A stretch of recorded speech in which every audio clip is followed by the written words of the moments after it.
Vamos a tomar contacto con nuestra acostumbrada periodista en Europa, en Alemania, Claudia Tomadón. Mientras se acomoda un poco la grabación, tomamos contacto con ella. Y yo le decía recién fuera de cámara que tengo una profunda admiración política y como mujer por Angela Merkel, la primera ministra alemana. Y también tengo una profunda admiración por las mujeres que tienen responsabilidades universales, como por ejemplo en Noruega, como por ejemplo en Croacia, pero especialmente partiendo de Angela Merkel. Claudia, como siempre decimos, finalizando el año, ¿sí?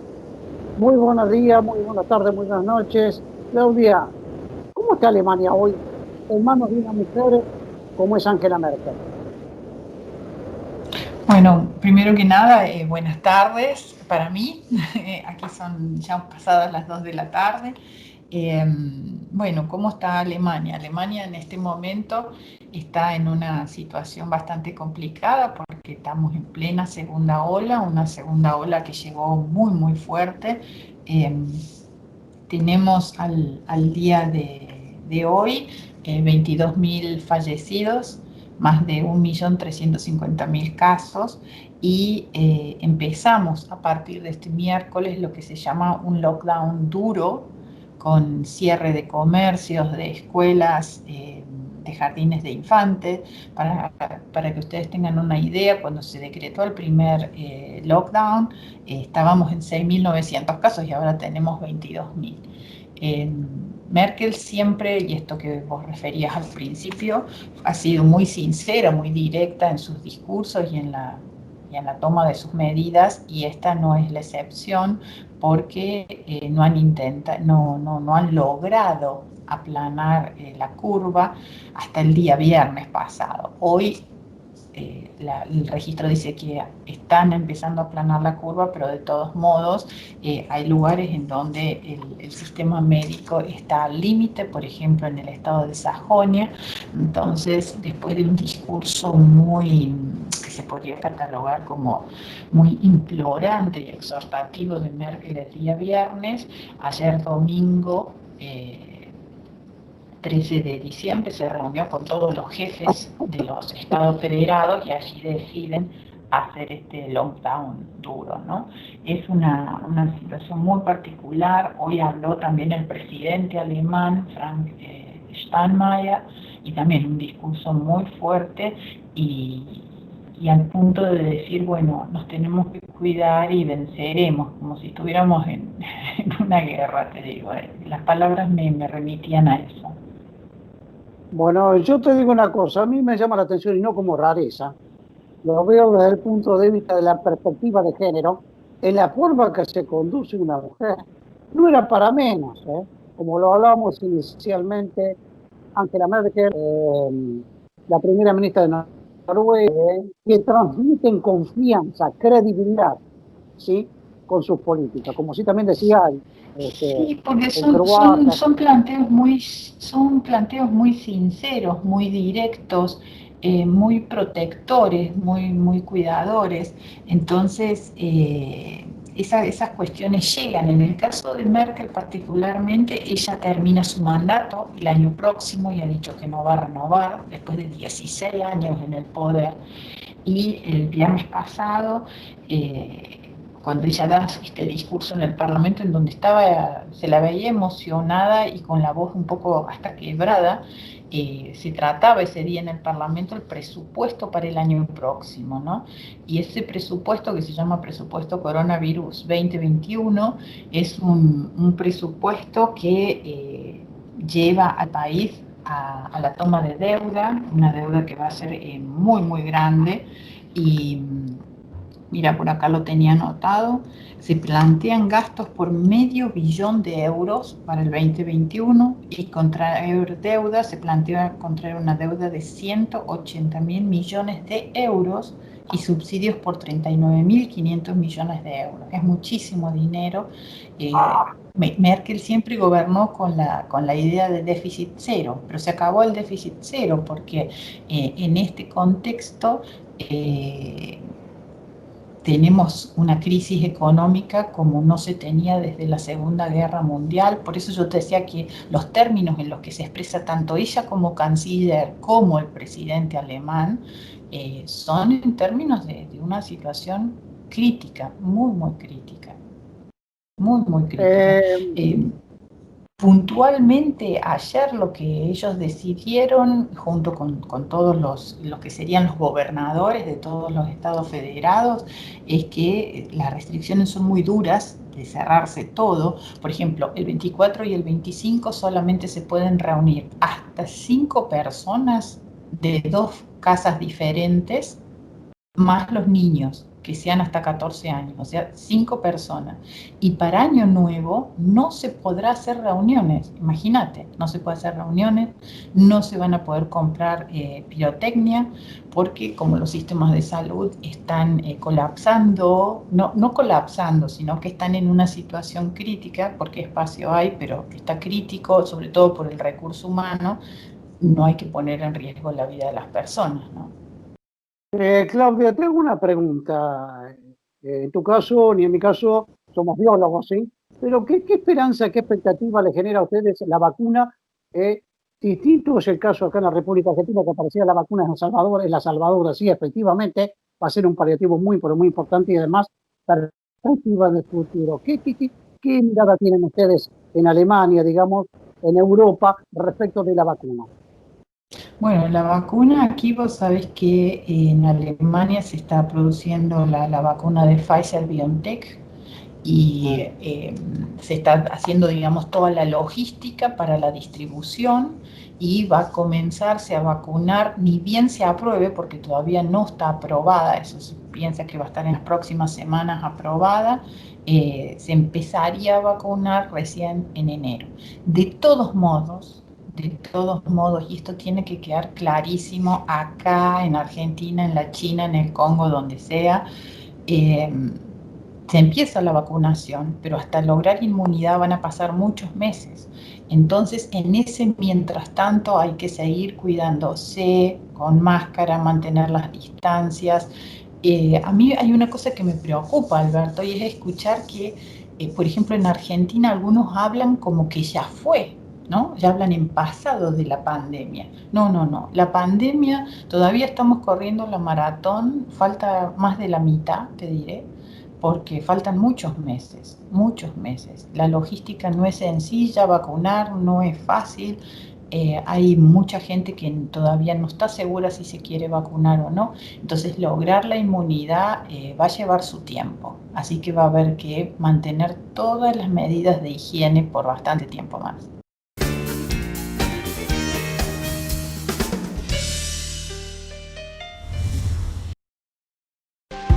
Se mejorarán las condiciones de trabajo incrementando salarios, promoviendo igualdad de género e incentivando la formación y capacitación en materia de seguridad. Continuar con un sistema policial obsoleto es decisión de todos. Modernizarlo también. Santa Fe Provincia.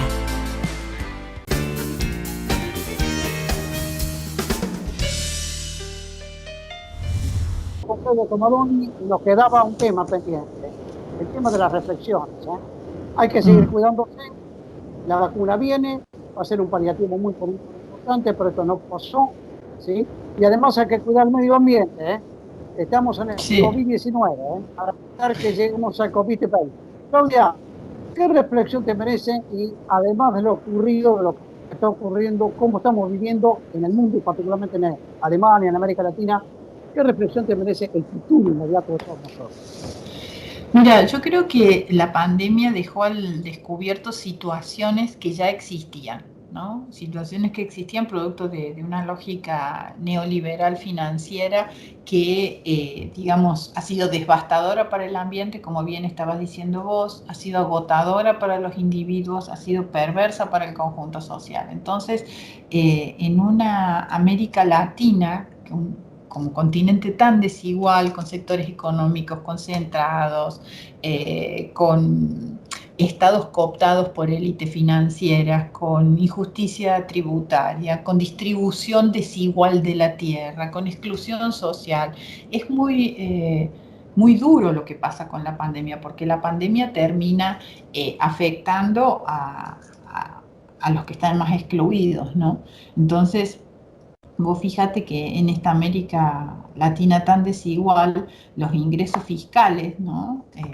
Los impuestos al consumo, a las exportaciones de materia prima, no son los impuestos más progresivos, ¿no? Entonces, esa desigualdad que tiene Latinoamérica, esa desigualdad que está planteada en que aproximadamente por renta ingresa solo el 1,8% del PBI y no el 8,3% como por ejemplo en los países más desarrollados. Entonces, vos tenés una situación estructural de desigualdad, ¿sí? Que ahora con la pandemia es como que la acera te duele porque efectivamente todos aquellos que están con trabajos más informales son los que más sufren toda esta situación. Y sobre todo los que teniendo trabajo lo van a perder a raíz de la crisis que se plantea. Entonces, a mí me gustaría reflexionar y pensar no solo en el lugar donde uno vive, que en este caso es Alemania, en donde también hay situaciones de pobreza, ¿no? Aunque no se pueda creer, porque siempre se tiene la imagen como que en Alemania está todo bien, pero no, aquí también hay una pobreza de otro tipo, pero también la hay. Yo creo que si uno lo analiza a dos niveles, en el territorio de lo individual, yo creo que esta pandemia nos llevó a aprender a valorar a nuestros afectos, aprendimos a tener nuevas formas de consumo, a dejar de lado muchas cosas superfluas, nos hemos dedicado a cuestiones que teníamos postergadas. Muchos hemos perdido seres queridos, no solo en lo familiar, sino también en lo popular, y todos hemos experimentado de alguna manera una forma distinta de ver a la muerte más cerca, ¿no? Entonces, todo eso nos hace que nos cuestionemos desde lo individual nuestra capacidad de planificación. Pero si pasamos al territorio de lo colectivo, y esta es una reflexión que creo que es sumamente importante, vemos que es absolutamente necesario planificar y que quien tiene que planificar es el Estado, porque en las situaciones críticas el sálvese quien pueda no sirve. Esta pandemia nos ha dejado clarísimo que solamente se salvan aquellas comunidades, aquellas sociedades que se organizan, aquel famoso concepto de la comunidad organizada. La comunidad que se organiza, que puede redistribuir su riqueza, que puede proveer todos los elementos necesarios, es la que mejor hace frente a una desgracia como es una pandemia, porque una pandemia es una desgracia. Entonces vos en la desgracia tenés que tener planificado todo aquello que te puede servir, tenés que tener reservas, y si no las tenés las vas a tener que salir a buscar. Entonces, esta pandemia echa por tierra toda la lógica neoliberal, el individualismo y la meritocracia que por más de 40 años nos venían insistiendo que era el futuro de la sociedad. Yo hoy por hoy vos me decías, ¿cuál es el futuro? ¿El futuro es solidario o no es? ¿El futuro es solidario o no lo es? No, y además es importante destacar. Un bichito diminuto nos está complicando la vida a todos y en todos lados, ¿no? No, y aparte te decía yo, hay un tema que vivir, porque el aire es gratis, no, hay que cuidarlo el aire, hay que cuidar el medio ambiente, hay que cuidarlo, salir de las hay que cuidar el aglomeraciones. ambiente porque ¿sabéis qué? Esta pandemia, ahora muchos están hablando más que de pandemia, de sindemia, porque hay varios factores que están coadyuvando para esta situación crítica. El ambiente, como bien vos lo decís y vos lo remarcás todo el tiempo, hay que cuidarlo, porque esta pandemia proviene del mal manejo que hemos hecho del ambiente natural, ¿sí? Eso es lo que tenemos que tener en cuenta, ¿no? Claudia, te agradezco infinitamente estos conceptos, siempre son muy, pero muy oportunos y muy valiosos para nuestra audiencia en la ciudad de Rosario. Particularmente tenemos una llegada, un encendido muy importante en estos últimos programas del 2020. Cariños, particularmente para vos, en tu caso, por tu tiempo, mis respetos y mis cariños a todo tu grupo familiar en Alemania. Chau. Abrazos. Ven Dios, como siempre decimos. Meterle muchas ganas a la vida. Chau, buen adiós, hasta el próximo año.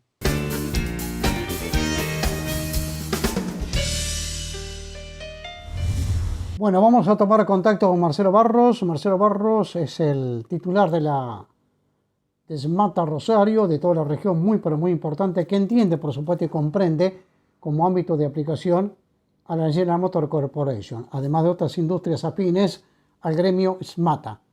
¿Qué tal, Marcelo? ¿Cómo le va? Buen día, buenas tardes, buenas noches. Como siempre decimos nosotros, en pandemia. ¿Qué tal? ¿Cómo anda usted? ¿Bien? ¿Cómo es esta inversión? ¿Cómo es esta inversión de 3.000 millones de dólares en la industria automotriz? Bueno, están haciendo inversiones en toda la fábrica automotriz, ¿sabes? La moto, Ford, Volkswagen, todos están haciendo inversiones porque aparentemente para el año que viene, junio, más o menos, mayo, junio, julio, va a arrancar las automotrices, va a arrancar ya con las autopartistas. Ahora hay que tener paciencia un poco y no es todo lo que brilla ahora, ¿vio? Hay que tener paciencia, no hay que estimar lo que puede ser. Pero yo creo que va a haber buenas posibilidades después de junio del año que viene. Y ahora en este momento están vendiendo autos, o sea que venden bastante autos. Date cuenta vos que prácticamente para sacar un auto tenés que esperar 60 o 90 días, porque están produciendo, ahora van a producir de 10 y 15 autos por día, por hora. Miércoles. ¿Y cuál es el promedio que estaban produciendo en periodos normales, Marcelo? ¿Cuántos autos se producían en las terminales por hora? Bueno, antes nosotros producíamos 30 y pico autos por hora. Teníamos 3 turnos de 3 turnos había. Después fueron 2 turnos y ahora hay un turno y con la gente suspendida, viste que la mitad suspende y la mitad trabaja 15 días. La verdad el año que viene si empieza, esperemos que el nuevo vehículo que va a sacar la moto, espero que por lo menos junio, julio, agosto del año que viene mejore un poco. Ahora no hay que adelantarse porque está estabilizado, eso sí. No hay tanto como antes miedo a que sigan sacando gente. Marcelo. Igual hay un retiro voluntario que la gente, algunos lo agarra, algunos no. Marcelo, estamos hablando de la producción y esto impacta también en el crecimiento de la mano de obra, de la ocupación. Sí, en general, en todo. La autopartista va a empezar a moverse un poco más, los talleres a pedir pintura, los talleres mecánicos hacen servicio. Se va a empezar, despacito se está moviendo, pero no una loco, pero por lo menos está estabilizado, ¿viste? Es importante. Bueno, usted me decía, antes de que asumiera Alberto Fernández, que teníamos una pandemia anterior, sin hablar de la pandemia, pero lo que le había dejado Macri concretamente era terrible en la industria automotriz. Nosotros perdimos, vos sabés bien que vos así me contaste con nosotros, perdimos solamente en Plaza de la Moto 2.000 personas, 2.000 y pico personas en la era Macri. Y ahora de 3.000 y pico tenemos 900 y pico.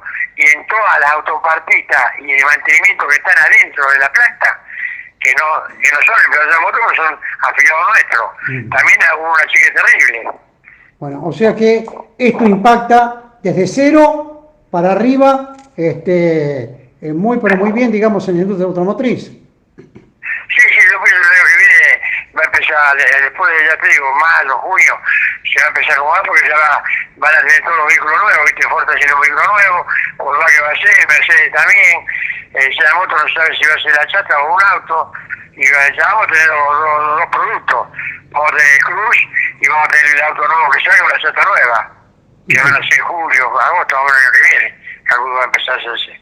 Bueno, ¿qué sabor le deja a usted como dirigente gremial, como uno de los gremios más importantes que tiene el país, el gremio SMATA, de la industria automotriz, digamos, ¿qué le deja, digamos, esta pandemia, esta cuarentena, que todavía no ha terminado, obviamente, falta la vacuna todavía? No ha terminado, hay que seguir viéndose, hay que seguir viendo. Yo pienso que el gobierno nacional, tanto como el provincial, van a tener que hacer un poquito más de esfuerzo, pero creo que vamos a buen camino porque el dólar lo pararon, por lo menos por un tiempo ya no era la locura que estaba de 200 pesos a 346.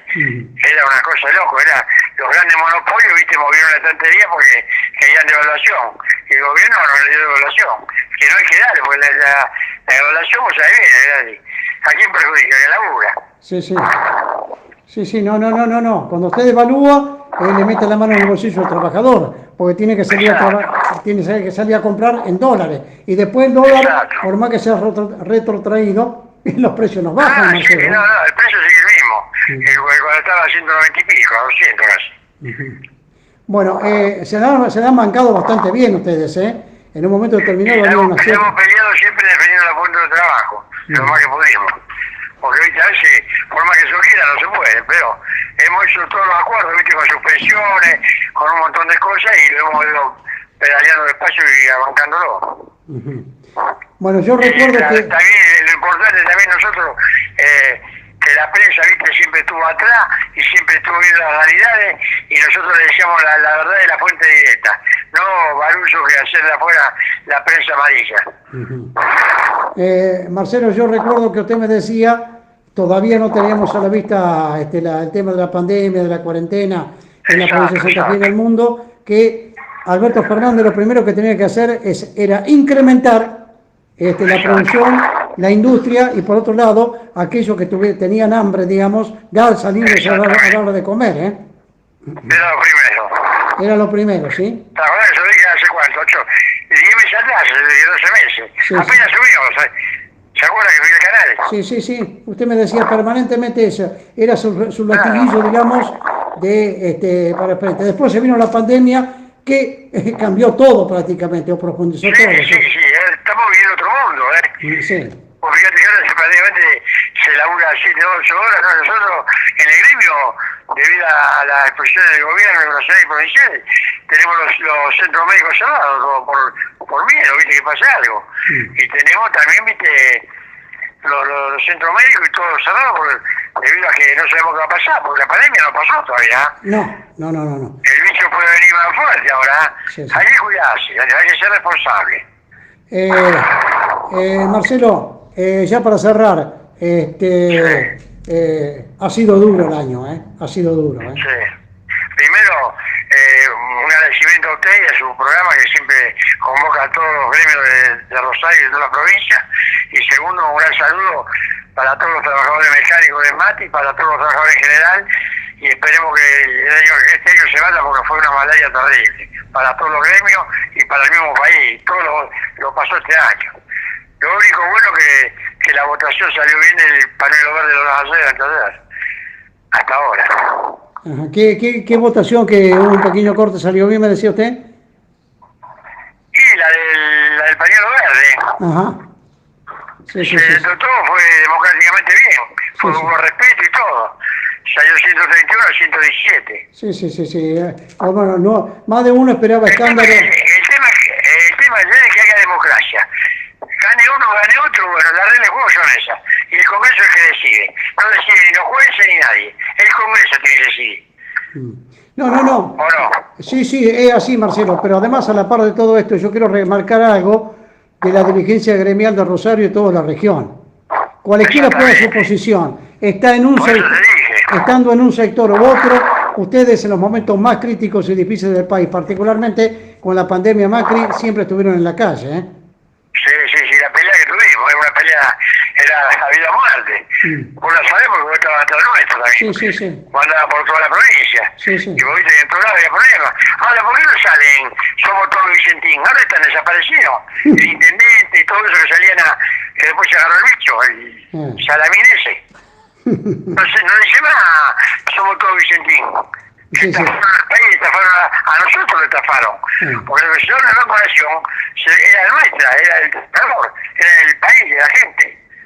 Marcelo, ¿sabe cuánto se fumó Vicentín? 1.500 millones de dólares, ¿Sabe la mitad de la inversión que va a hacer en la industria automotriz se la fumó Vicentín, de la República Argentina? Exactamente. Y el gobierno de Macri le dio un grito cuando ya no era gobierno. Una estafa total fue ahí. No, ¿qué le parece? Con la complicidad de Macri, González Fraga y compañía. Marcelo, buen año, mejor 2021 para todos. El año que viene no se ve, tengamos fe. Chau. Gracias, un abrazo. Un abrazo. Gracias a usted.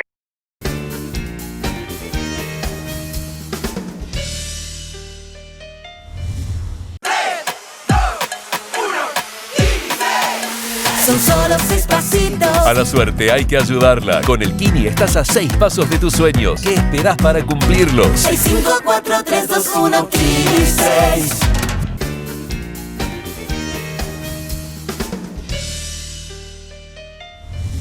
Bueno, vamos a tomar contacto con el senador del departamento de San Jerónimo, el doctor Leo Diana.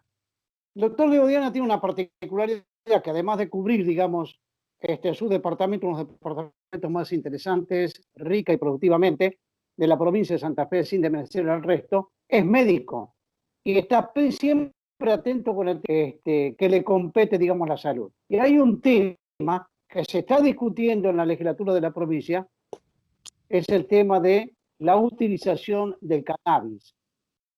A ver, vamos a explicarle un poco al ego. No es para consumir y la venta social de marihuana como ocurre, digamos, en Uruguay. No, no, de ninguna manera. Tiene un fin beneficioso. Y además hay otro tema que también lo voy a intentar tratar ahora con él, que es el tema de los voluntarios.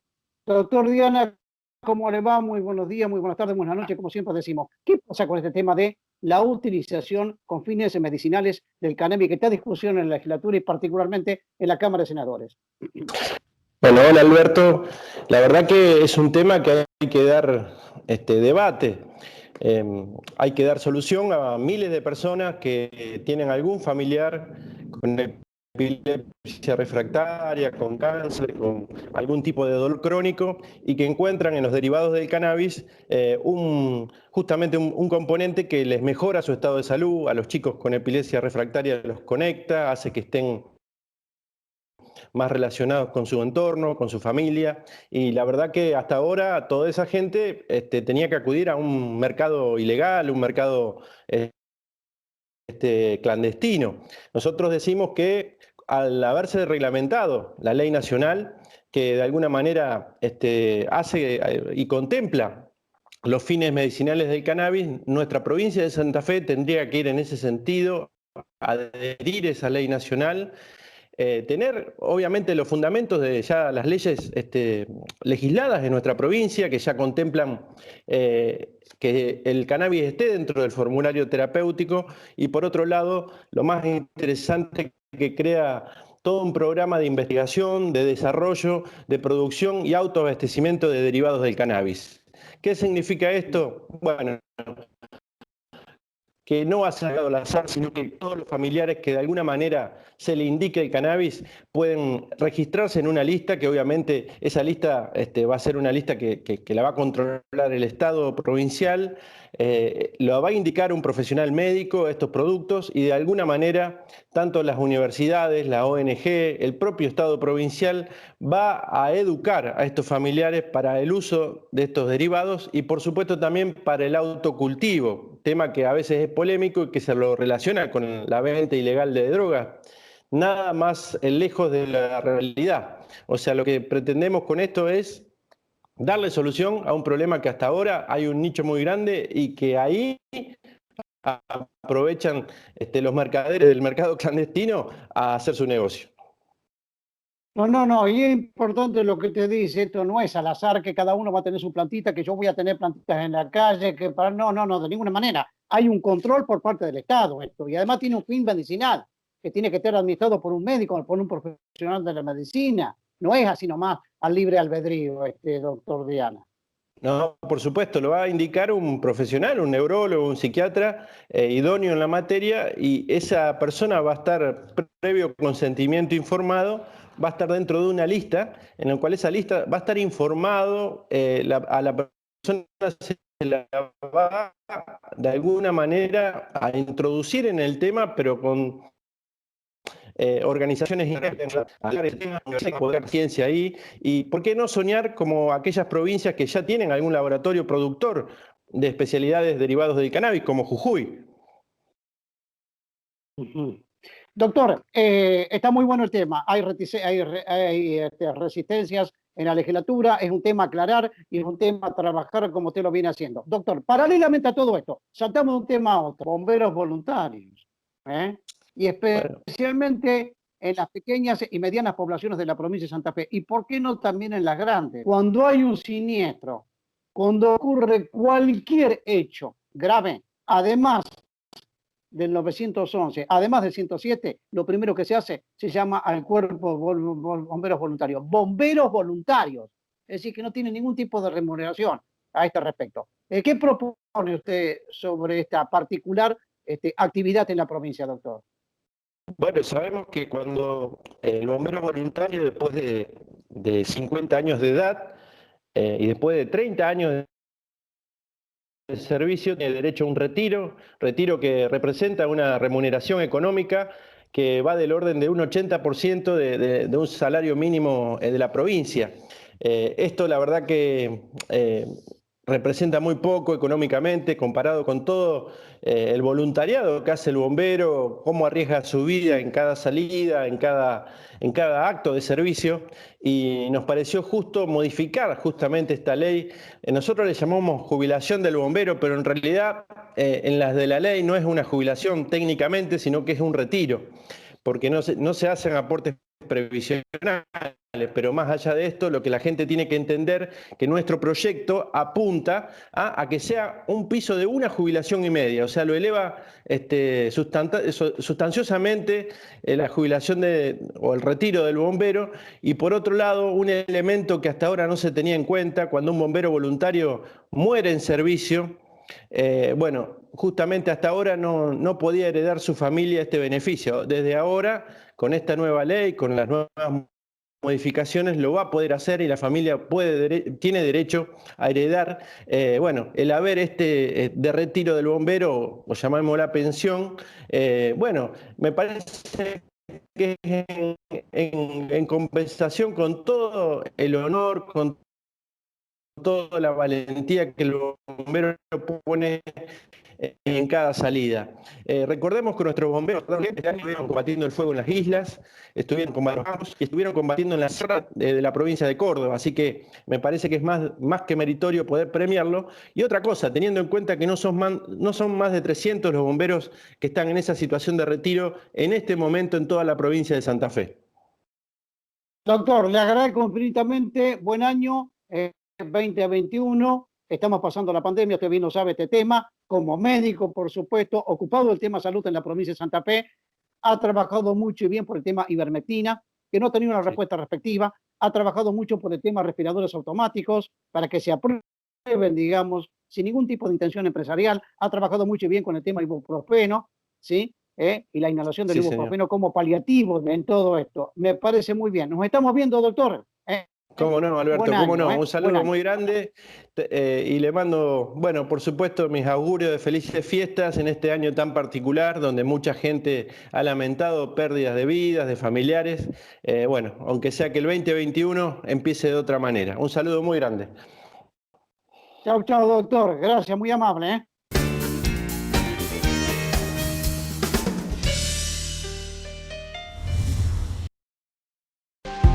Se mejorarán las condiciones de trabajo incrementando salarios, promoviendo igualdad de género e incentivando la formación y capacitación en materia de seguridad. Continuar con un sistema policial obsoleto es decisión de todos. Modernizarlo también. Santa Fe Provincia.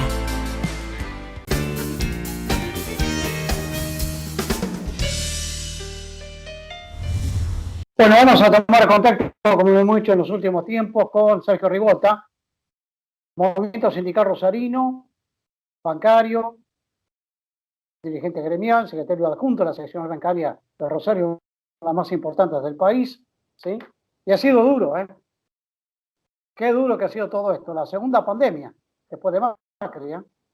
Así es, Alberto. Primero, bueno, ¿cómo estás? Nos volvemos a ver, aunque sea a través de la virtualidad, que es la nueva normalidad de este año que está terminando. La verdad que sí, un año muy, muy complicado. Veníamos como lo hemos dicho en otras ocasiones, veníamos de 4 años del expresidente Macri, donde desgobierno, digo, para las mayorías populares, porque aplicó una política económica y social que no tenía nada que ver con los intereses del pueblo trabajador, del pueblo en su conjunto, donde destruyó miles de pymes, donde quedaron cientos de miles de trabajadores en la calle, donde se cerraron miles de comercios. Bueno, eso fue un poco la primera pandemia de la que hablaba Alberto Fernández. Y después cuando, bueno, logramos ganar las elecciones, porque yo sigo diciendo que este es nuestro gobierno, ganamos las elecciones y el gobierno de Alberto y Cristina empezaba a acomodar un poco la economía, un poco la cuestión social. Bueno, vino esta pandemia mundial con el coronavirus que la verdad que nadie lo esperaba y vino a dar otro golpe a la grave crisis que ya tenía nuestro país. Pero como te he dicho, estoy convencido, estoy seguro, así creo que está la inmensa mayoría del pueblo, que tanto el presidente Alberto como la vicepresidenta Cristina estuvieron a la altura de las circunstancias, porque la definición, sí, perdón, porque la definición Dale, porque la definición ¿qué? que el primer día de la cuarentena Alberto dijo que priorizaba la salud ante la economía, la verdad que suscribimos esa definición política y la verdad que dio, en estos meses quedó demostrado que fue así. Se consolidó, creció el sistema de salud, no hubo colapso como en otras partes del mundo desarrollado, estamos hablando, donde colapsaron los hospitales, las terapias intensivas. En nuestro país, gracias a la política de este gobierno, no tuvo esa problemática. Y bueno, y empezó a buscar herramientas que paliaran un poco la situación económica y social. Sergio, me decía en las últimas horas Claudia Tomadoni, que es una doctora en geografía y hábitat que vive en Alemania, da clases en Alemania. Ella lo vive a la distancia, pero con la digitalización, la TIC, es lo mismo que si estuviera presente en la República Argentina. Que Angela Merkel, es una de las mejores mandatarias que tiene el mundo, digamos, como ejemplo, más allá de sus políticas, nada tiene que ver con nosotros, pero ellos aplican su contexto, su realidad. Angela Merkel, juntamente con todos los gobernadores de los Estados Federados, cerraron prácticamente Alemania. Y la situación es muy, pero muy, muy grave en Europa concretamente. Imagínense ustedes si Alberto Fernández y Cristina Fernández de Kirchner hubieran tomado esta medida. Te pregunto al respecto, ¿cuáles son las perspectivas que ven ustedes como dirigentes gremiales, ¿sí?, de lo que se viene, digamos, una vez la vacuna, una vez puesto en marcha todo el aparato productivo del país? ¿Cuál es la perspectiva que ven ustedes? A ver, por una cuestión de idiosincrasia, digo, soy optimista. Soy muy optimista en este gobierno, porque en plena crisis de pandemia estuvo a la altura de la circunstancia con respecto también a dar respuesta a los trabajadores, a los jubilados, a la pequeña y mediana empresa con el IFE, con la ATP, reactualizando la asignación universal por hijo. O sea, dio un montón de pasos para paliar esta crisis, esta grave económica. Me parece que en el contexto donde la vacuna está a la vuelta de la esquina, sea cual fuere, nosotros, bueno, vamos a firmar un convenio con Rusia por la Sputnik, y las variables económicas están empezando a dinamizarse. Hay empresas tanto nacionales como extranjeras que han comprometido inversiones. Digo, la obra pública, el gobierno, tanto nacional como provinciales, están definiendo reactivar la obra. La corrida de que nos hablaban los gurús económicos, la corrida bancaria, de todo eso, cuando querían especular con el dólar, de la devaluación, quedó descartada por la política del ministro de Economía Martín Guzmán. Digo, el panorama me parece que es alentador en función de lo que estamos viendo. Sí. Me decía colega tuyo el caso de Marcelo Barros, del SMARTA, y por otra parte los metalúrgicos, que acaban de renovar su paritaria, importante para ellos, porque van a partir de un piso importante. En abril próximo comienzan a discutir que hay reactivación importante. Industria blanca en toda la zona. La carrocera que poco a poco, con aquello del famoso compre local, para aquellas empresas que quieran renovar unidades de colectivo de transporte urbano de pasajeros, hay que comprar a San Rosario. Esta fue una iniciativa de Edu Tognoni, concejal peronista de la ciudad de Rosario. Bien. Y Barro me decía 3.000 millones de dólares de inversión para la reactivación de la industria automotriz. O sea, van a invertir 2 Vicentín. Vicentín se robó hipotéticamente Sí. 1.500 millones de pesos, 1.500 millones de dólares juntamente con Macri. Acá van a invertir 2 Vicentín en la reactivación de la industria automotriz. Está bueno el panorama hacer. Sí, sí, tal cual. Aparte de tener la diferencia de lo que fue el gobierno de Macri a lo que es el gobierno de Alberto. O sea, Macri priorizó la especulación, la fuga de capitales, toda esa transfugada del sistema financiero a favor de los amigotes de Mauricio Macri. El gobierno, nuestro gobierno, es un gobierno que apuesta a la industrialización, que apuesta a la producción nacional, que apuesta al trabajo, que apuesta a revertir lo que perdieron los jubilados con la variable de la ley Macri, esta ley que se va a aprobar de movilidad, que es la ley que se aprobó en el gobierno de Cristina, los va a beneficiar. Me parece que son todos elementos y toda variable que juegan a favor de que nuestro país de una vez por todas contenga la mayoría popular y tengamos un país inclusivo para todos y todas. Bueno, esperemos que nos veamos presencialmente el próximo año 2 mediante, y con el Rodri, por supuesto. Así es, ya estamos, eso está comprometido. El día que sea presencial lo llevamos al Rodri.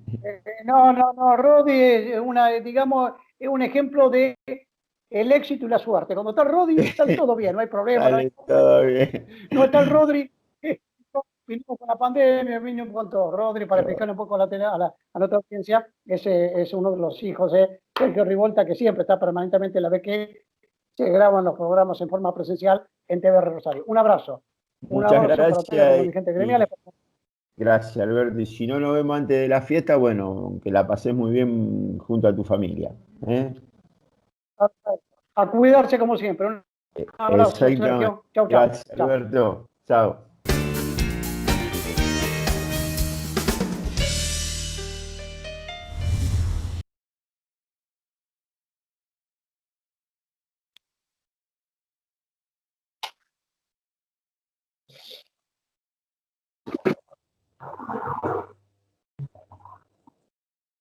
Vamos a con el concejal Eduardo Tonini, del municipio de Vita, en la ciudad de Rosario, y un tema recurrente que lo venimos hablando.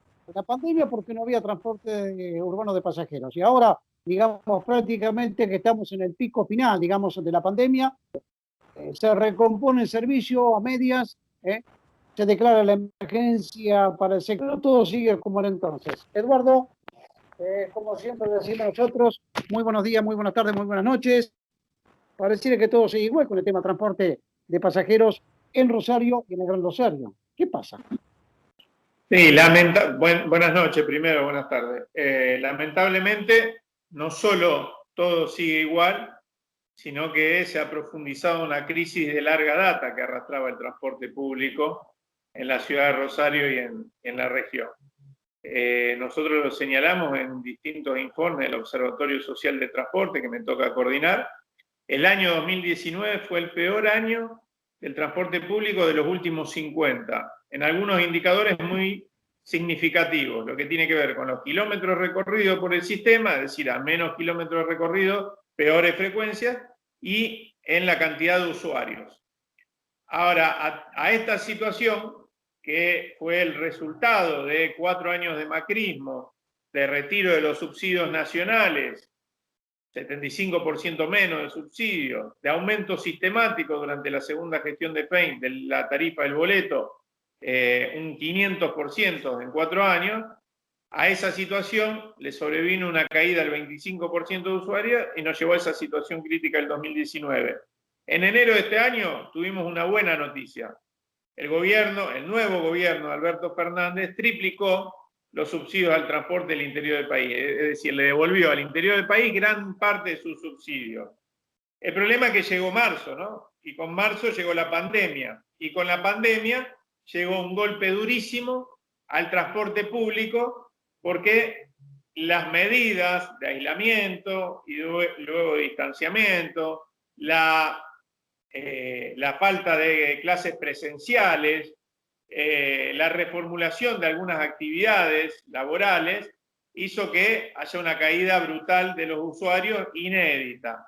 Y con esa caída no hay sistema de transporte que pueda funcionar. Nosotros entendemos, y eso se lo dijimos al intendente Hapkin apenas empezó a discutir la emergencia en el Consejo Municipal, la emergencia en transporte, entendíamos que efectivamente durante la pandemia, mientras dure la pandemia e incluso un poco más de tiempo tras la pandemia, se justifica por la cantidad de usuarios, es decir, un esquema de usuarios muy pequeño, se justifica indudablemente generar un esquema de transporte reducido, ¿no es cierto?, con menos prestaciones. Ahora bien, porque no somos necios, entendemos que existe la crisis y existe la emergencia. Ahora bien, después de la pandemia, una vez que tengamos de nuevo las clases presenciales y con las clases presenciales el boleto educativo gratuito, que son fondos de provincia del gobierno de Omar Perotti, dispuso para la ciudad de Rosario 2.000 millones para el año que viene, una vez que vuelvan a funcionar todas las actividades laborales plenamente, es decir, cuando tengamos la vacuna, ¿no? Y cuando se haya hecho la campaña de vacunación, nosotros entendíamos que no tenía sentido mantener un esquema precario y ajustado del sistema de transporte, porque entre otras cosas, lo que vamos a repetir es lo que pasó en la recuperación post-2001, a una caída brutal de usuarios en el 2001 y de kilómetros recorridos por el sistema, le sobrevino en el 2003, 2004, 2005, producto de la recuperación económica, una recuperación del sistema de transporte. Pero como se había achicado el sistema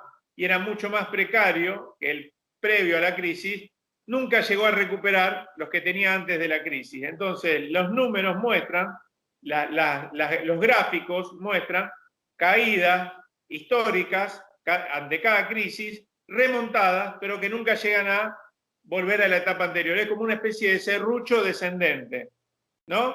Con subidas, bajadas y subidas, pero las subidas nunca llegan a recuperar la salud anterior del sistema. Esa es la situación a la que nos podemos enfrentar ahora, es decir, salir de una crisis con un sistema mucho peor al que entramos. Sí, sí, y de ahí ustedes la negativa de votar en contra, digamos, esta emergencia que se suscribió en el Consejo, ¿sí? Claramente, porque el intendente, el oficialismo, los aliados del oficialismo no aceptaron que, como planteábamos, volviera a nuestro cuerpo legislativo local los contratos que el intendente va a renegociar con los privados. Nosotros decíamos por dos razones. Una formal, legal. Si esos nuevos contratos van a reformar a la baja el pliego, un pliego que salió de este cuerpo, debían volver al cuerpo para que el cuerpo ratifique o rectifique esos preacuerdos que tenía el intendente con los privados, que va a generar. Y la segunda, una cuestión política. Siempre entendimos que el Consejo Municipal debía ser garante de que la tensión entre calidad del servicio que se está dando hoy, entre calidad del servicio y rentabilidad empresaria, no se llevara puesta la movilidad de los rosarinos, en favor de la rentabilidad empresaria y en contra de los usuarios.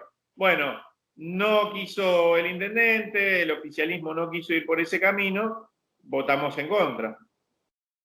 Bueno, a ver, le hago otra pregunta, que tiene mucho que ver con la política y particularmente el sur de la provincia, pero yo diría que abarca toda la provincia de Santa Fe. Pero en este caso, usted es un hombre del peronismo, ¿sí?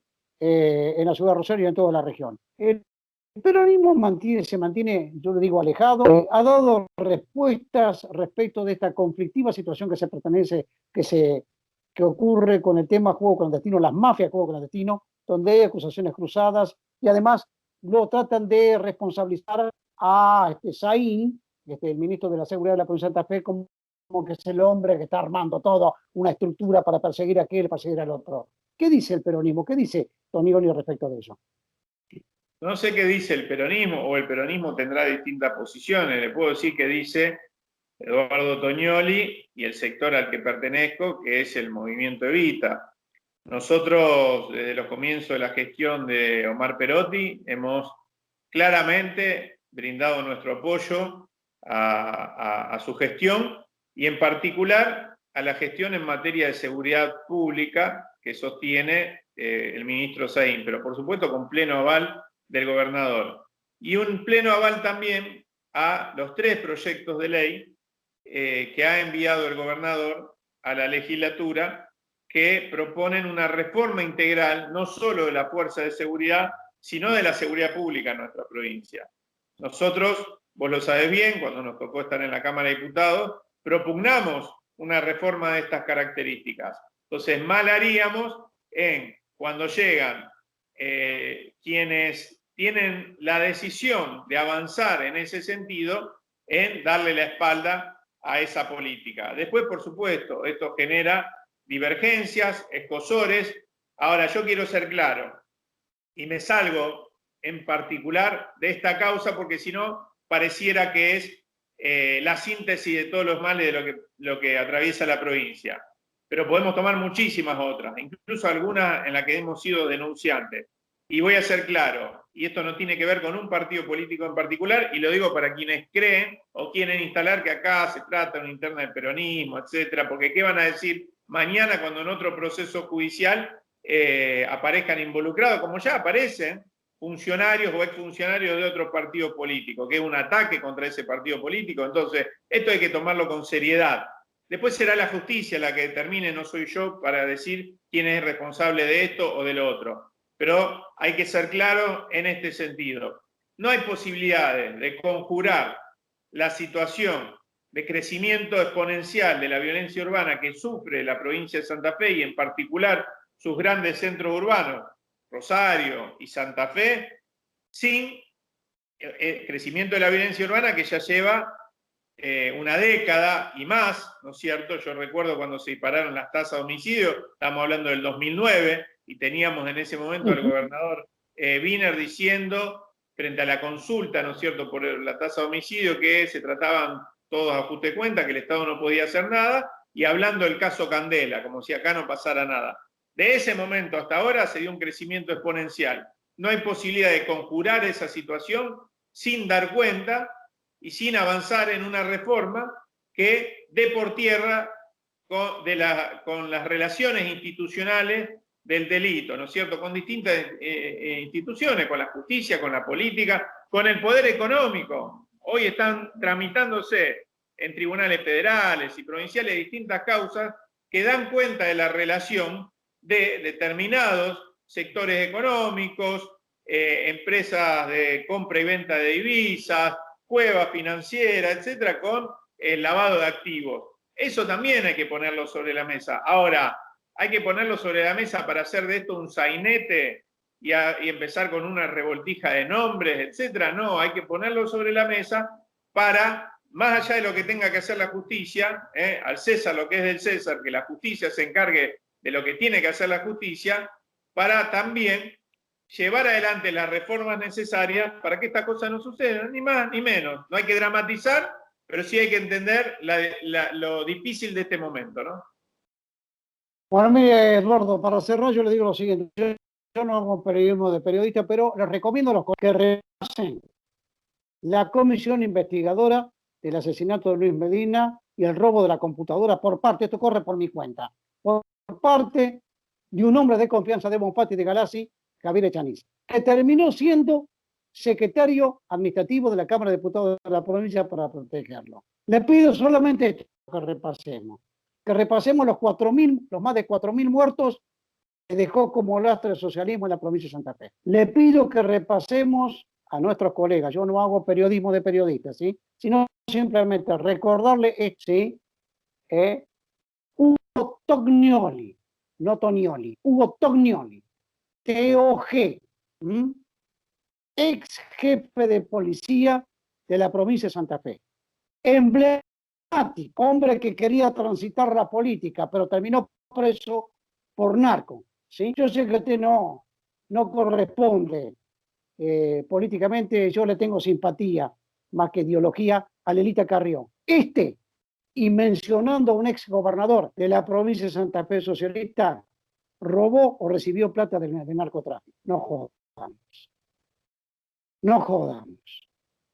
Mire, la No causa a jodan. la que usted hace referencia, además de que me tocó participar en la comisión investigadora legislativa, también junto a Gerardo Rico en ese momento y Mariana Robotelli, de nuestro bloque de diputados en la Cámara de Diputados de la provincia de Santa Fe, fuimos denunciantes. Y puedo dar fe y puedo dar cuenta de las dificultades que tuvimos para llevar adelante esa denuncia frente a fiscales que sistemáticamente desistieron de la acción penal cuando había evidentes delitos en marcha. Cierro. Y para los desprevenidos en general, les pido que repasen el discurso de Perot hace un año atrás, cuando asumía el 10 de diciembre del 2019, y lo tenía al lado a Lipchi, estaba blanco Lipchi. Se terminaron las mafias. Ojalá. Un abrazo, buen año, Edu. Gracias a vos, un abrazo muy grande.